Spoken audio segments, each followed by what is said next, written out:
All right. Can y'all see that? Yeah. Yeah. Let me pull it up. Awesome. So,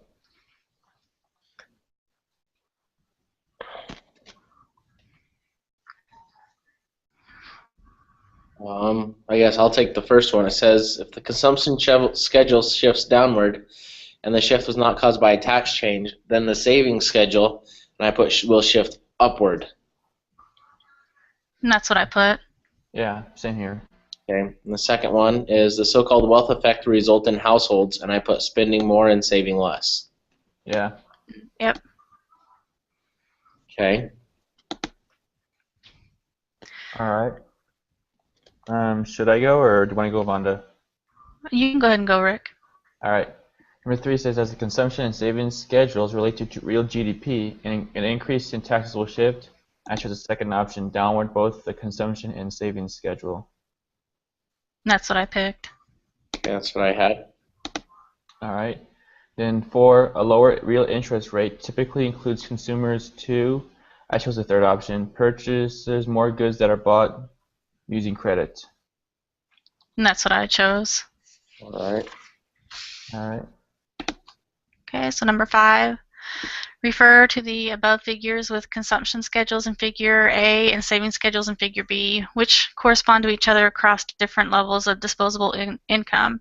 If in Figure A, consumption increases along line A2, then in Figure B, there would be, and I chose the third option, a movement down along B2. Okay. I chose the second option. I chose a shift from line B2 to line B1. I was confused on this one. I wasn't sure. Yeah, it kind of confused me as well. They didn't really explain well how to read these graphs, I kind of feel. I think the third one's right, actually, looking at that now. Which one? The third one, the one Vonda chose, because typically saving and consumption kind of do the opposite thing. Yeah, they do, except for taxes. Consumption increases along A2, then savings would decrease along B2. Oh, wait. So I wasn't sure if it was an entire shift or if it was just a movement along that same line.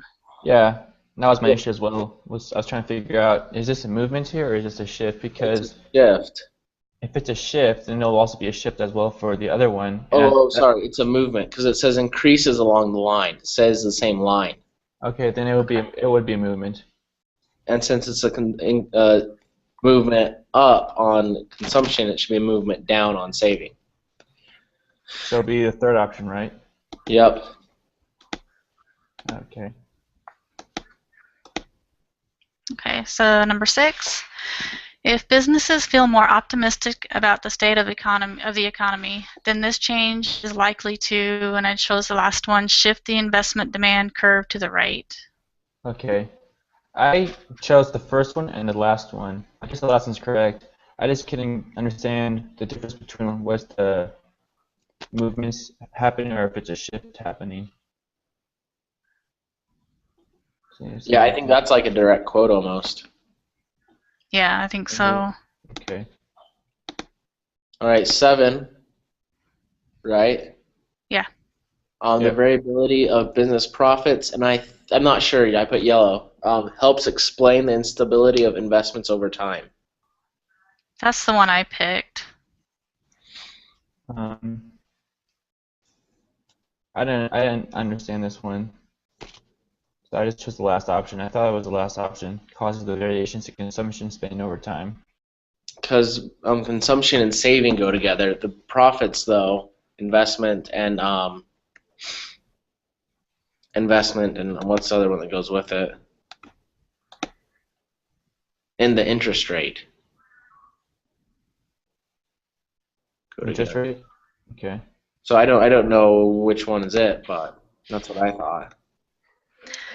I think it's the first one. I think because this is one I spent a lot of time reading the chapter trying to find, and it doesn't state it stated exactly like the question does, but it does talk about the instability of investments and business profits.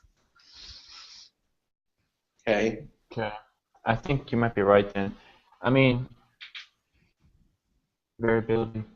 I don't remember seeing the word variability in the chapter. I mean, I actually had to type it into the search box okay. in the chapter, and that's what it brought me to. Okay. All right. Well, it's easier than looking for it just scanning through the sentences and stuff.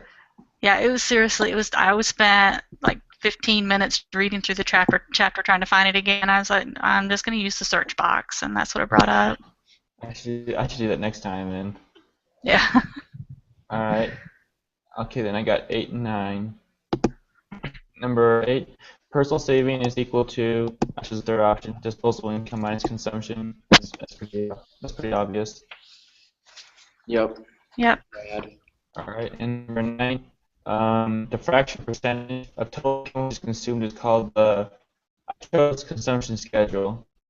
I looked at both marginal propensity and average propensity, but I couldn't find anything. I felt like it was 9. I could be wrong. Tell me if I'm wrong.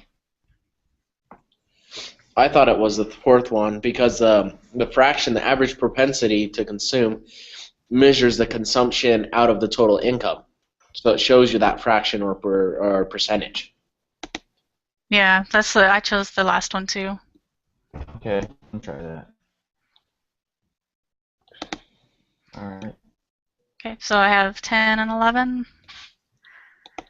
Yep. 10. What is the slope of the consumption schedule or consumption line for a given economy? And I chose the third one, 1 minus MCP. This one I'm not sure on. I chose that as well because I felt that consumption. I felt it was. I felt it was the third one as well. I don't know. What do you think, Bryce? I chose the APC, obviously, but it's the change, and slopes kind of rise over run, so that shows a change. So, I mean, it could go. I think it's the third or the fourth one, but I'm not sure which. Well, since it's talking about consumption, I went with the third one. Yeah, same here. Because you're trying to figure out the Well, actually, I don't know if that'd be. I don't know if that would be right because if you think about it, if you're subtracting 1 minus the MPS, which is the savings, then you're going to get your consumption, aren't you? Yeah, so if it's a consumption to the first or fourth one. So then Let me look that up in the readings real quick. We can find what it is. Yeah, so it's kind of like the opposite, I think. That makes sense.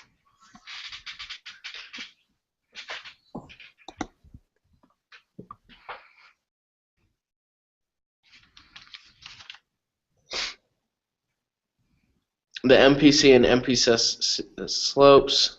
The MPC is the numerical value of the slope of the consumption schedule. So it would be 1 minus MPS to get MPC. Okay. Then it'd be the last option. Fourth one. Does that make sense? Yeah. Yeah. Okay. Okay, so the fourth one then is our answer. Yep. All right. 11. If the slope of a linear consumption schedule increases in a private closed economy, then it can be concluded that I chose the third one, income has increased. You mean the second one? The third one's the one I picked. Are we doing which part we're doing 11, aren't we? Oh, okay. Yeah, 11. All right. I chose the second option, same as Bryce. The second one is the same as 10. So 10 and 11 are almost the same question. Yeah. Consumption. It would have to. Then wouldn't have to be. Yeah, I think it's the second one because we're going off the schedule, consumption schedule, and if there's an increase in a private closed economy, then therefore it's going to also increase the general public economy, I think, in consumption schedule. I don't know if income is involved. I'm not sure. Okay. I mean, it's talking about slope, and we just determined that the slope is equal to the MPC. So if the MPC increases, the slope would increase, in my opinion. Yeah. Okay. Same thing. All right, I got 12 and 13. This saving occurs when saving is greater than consumption, the third one. Okay. Or sorry, I chose the second one. income is less than consumption. I'm sorry, I read that completely wrong when I did this. Yeah, I was like, I had the second one as well. It is the second one. All right, 13 says with the MPS of 0.3, the MPC will be 1 minus 0.3. Yep, that's what I have as well. That's what I have. All right. All right, number 14. Two basic determinants of investment spending are, I chose the second option, expected returns and real interest rates. That's what I picked. All right. Number 15. An investment demand curve shows the varying amounts of investments that would be undertaken at various levels of. I didn't understand this one, but I chose the first one, but I didn't understand the question, so I don't know what's going on really. I chose the last one, the real interest rate. That's what I thought. I wasn't sure on that one, so. Yeah. All right, I think that sounds about right. It talks about real interest rate there. All right, and I guess Vonda, I think you're next. Okay, 16. If the real interest rate increases, I chose the second one, the investment demand curve will shift to the left. Okay, I chose this one. I had two answers, and I chose either the first one or the third one, which was the investment demand curve will shift to the right, or there will be a movement upward along the investment demand curve. Because I was thinking if real estate rate increases, the demand will also increase because isn't it like as long as real estate rate is higher than the nominal rate, there will be a higher demand. That's the rate of return, I think, Rick. If the real interest rate's higher, there's going to be less investment undertaken because it's not going to make sense because the rate of returns aren't going to be as much. Okay. So I thought it was the second. I just thought it was the second or the third one. But as the interest rate increases, there's going to be less demand for investment as the rate's higher. Yeah. So for me, it's got to be the second and the fourth one. The investment demand curve, though, that's going to change though if the rate's different.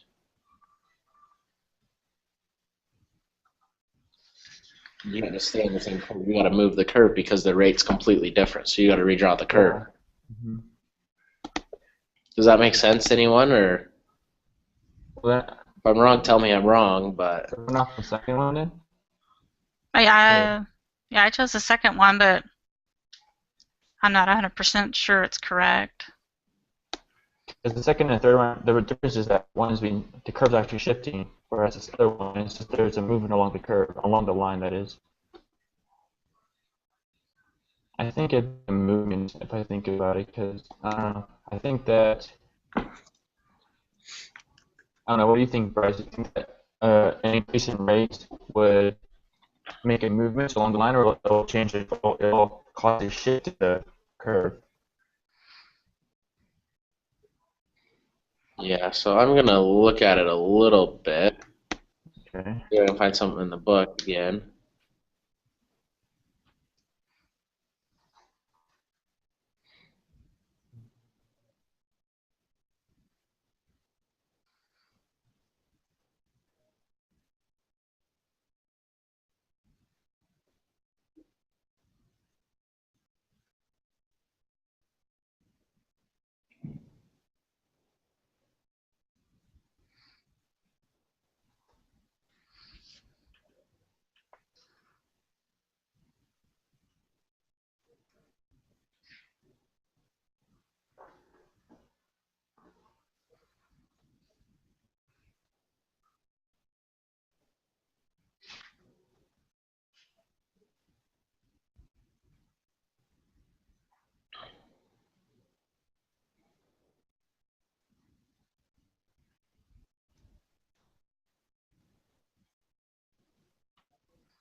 I think it would shift the curve to the left. Because that's like saying if the if the price changes on the demand curve, it's not going to be a shift. If the price increases, it's going to be a movement of the curve. Mm-hmm. Where did you find So that? the real interest rate then would actually cause an entire shift. Yeah, if the price increases, you got to readjust your supply demand and equilibrium. Okay. Does that make sense? So the Yeah. real interest rate increases, you got to increase you got to change your investment and stuff and find a new equilibrium for that. That's my thoughts. I'm not certain on it, but that's what I'm thinking. So No, I think you're right because I mean, if you think about it, the real interest rate is a determinant of investment spend. Well, it's not a determinant of investment demand. all right. Do we want to move on? Do we want to try that one? Yeah, we'll try that one. Yeah, let's try it. Okay. Okay. So number 17, the simple multiplier formula assumes the following except, and I chose the second one, firms will raise prices as buyers buy more of their output. Okay, I chose the first one.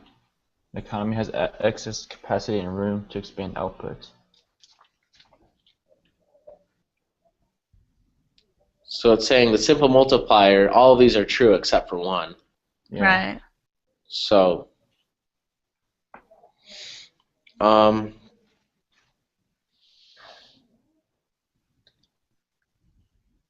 anyone want to defend theirs? Say why theirs is right in particular?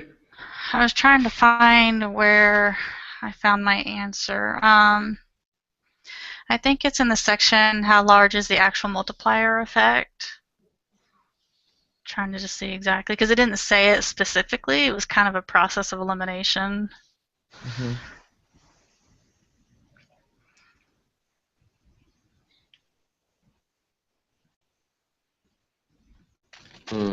Right now I'm looking, it says like there are 3 points about the multiplier. The initial change in spending is usually associated with investment spending because of investments volatility.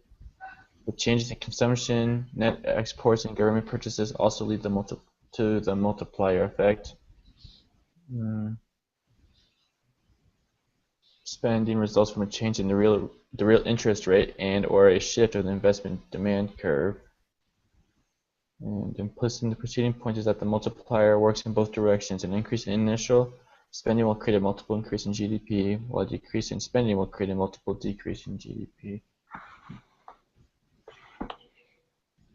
Yeah, I'm not sure on that one. I'm not ready to defend mine so much.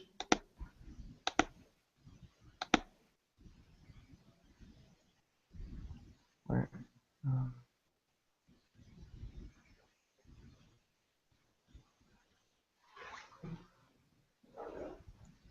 Well, if you think of the formula, it's just really just the change in real GDP divided by initial change in spending. So if we can think of that and we look at if there are any changes in real GDP or initial change spending in each of the answers, then we know that they're going to be right. But if there isn't a change in either of those two variables, then I think that would be our answer in this problem.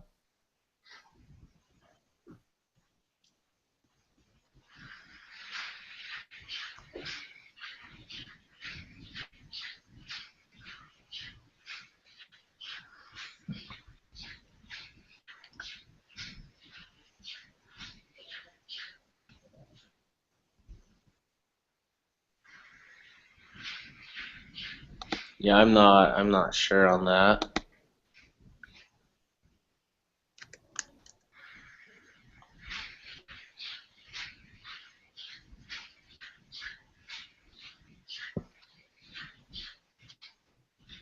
I don't know. I just know I did read somewhere the first one that it didn't say the economy had excess capacity, but it did say that the economy has room to expand output. So that's why I didn't choose the first one. And the whole multiplier deal is, I think, it talks about, people spend more. If they have additional income, they spend more of their disposable income. Um, So it wouldn't be wish the I third could. one either. I don't think so.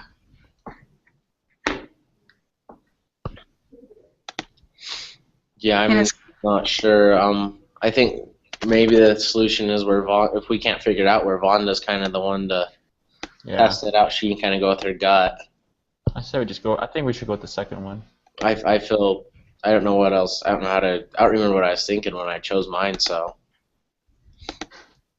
Yeah, like I said, didn't really state it. It was kind of a process of elimination. I think I found the other ones in different parts.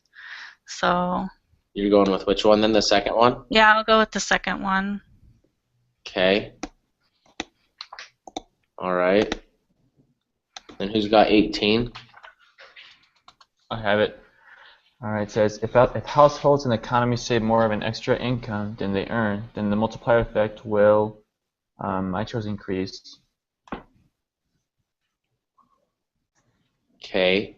That's what I have. I'm thinking right now, though, if they save money, it's not getting invested, so it's not going to do anything to the multiplier effect. I chose decrease. Yeah, because the formula for that is 1 divided by, what? I don't have my mind map. It's 1 divided by MPC, I think. MPC, yeah. MPS. Or it's 1 divided by MPS. Or the MPC will be 1 divided by 1 minus MPC. Yeah, 1 divided by MPS. So, if there's more saving, I guess if we do it 1 divided by, 0.5, make it simple, is 2, right? But if the MPS is higher, it increases 1 divided by 0.7, it's going to decrease. So it's going to be a decrease. Is that what you kind of figured, Wanda? Trying to see here. The smaller the fraction of any change in income saved, the greater the respending at each round, and therefore greater the multiplier. That's a smaller the fraction, but if the fraction's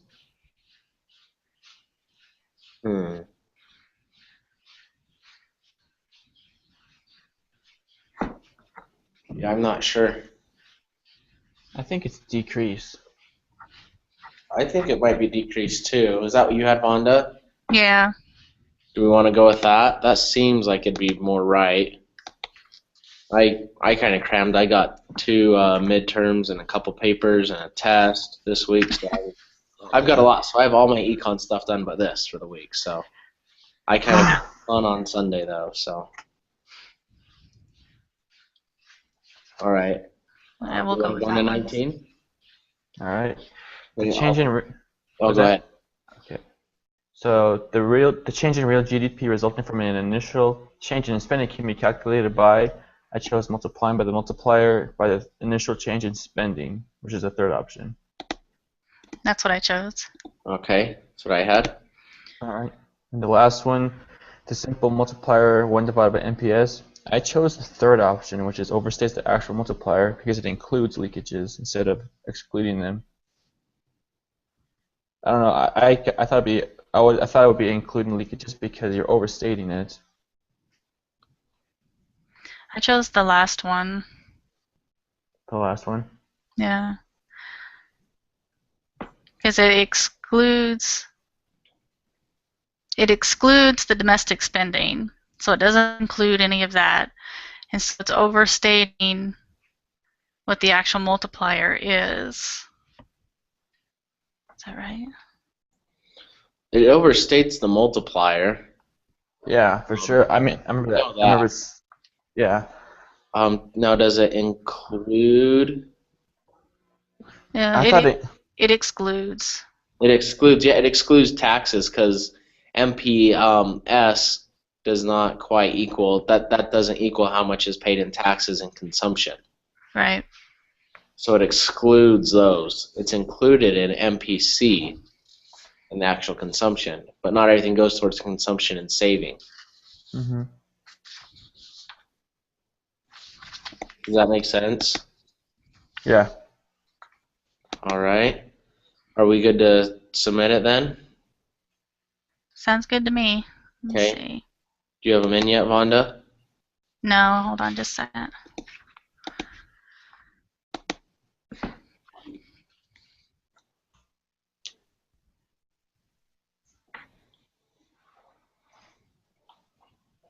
I should have been putting them in while we were talking about them. That's all right.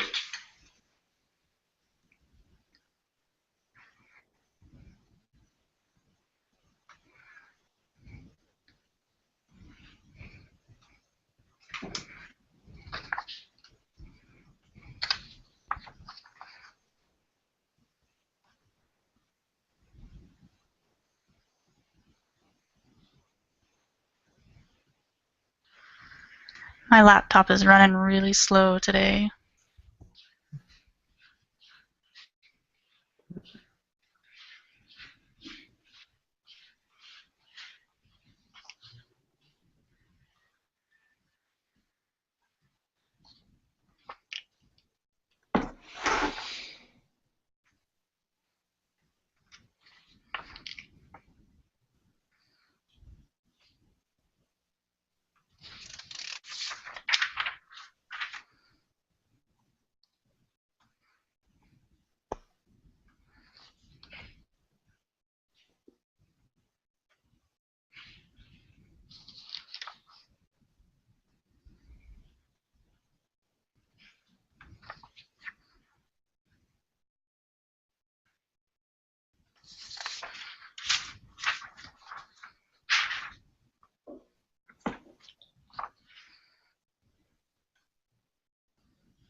Okay, we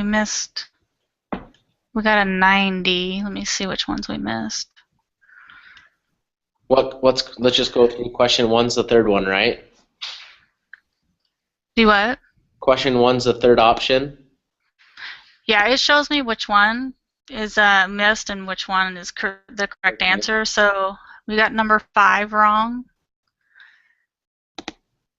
What's 5? 5 is the last option, a movement up along line B2. Okay. Oh, I see what you're doing. You're okay. That's 5. Are you filling out the quiz? I've already got it filled out. I just want to make sure I was right, but that's all right. Okay. 6 was correct. 7's correct. 8's correct. 9 is correct. 10 is correct. 11 is correct. 12, 13, 14, 15, 16. The correct answer is the third one. Okay. It's a movement upward along the investment demand curve. Okay. All right. Okay. Sounds good. All right. Next week, same time. Yep. Yep.